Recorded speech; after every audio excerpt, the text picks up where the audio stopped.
这是2012年的全新桑塔纳大众4代防盗。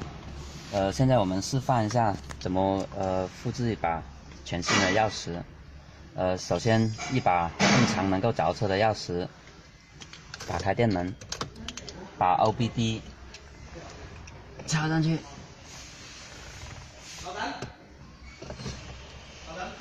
让它读取数据，等待，等到听到滴滴的响声之后，咱就可以拔出来了。仪表会变暗，我们继续等待。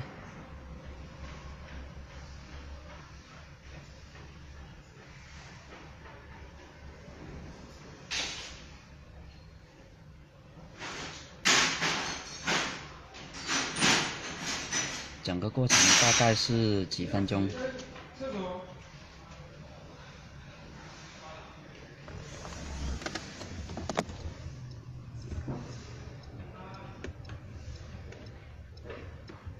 好了，听到滴滴滴响了，就可以拔出来了。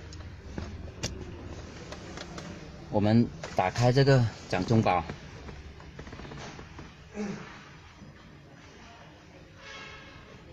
选择更多功能，选择大众4代，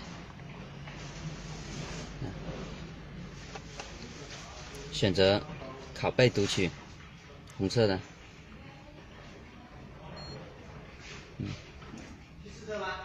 将原车钥匙放入掌中宝线圈，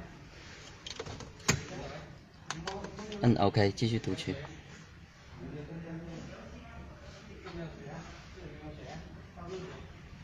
成功。下一步我们提示放入这个专用的芯片，这里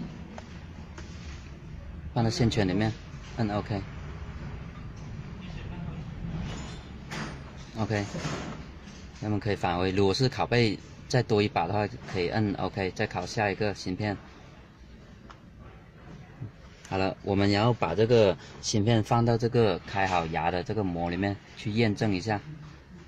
前提是我们先把这个原车的钥匙放到车外，防止它这个芯片会有干扰，就是说会识别错误。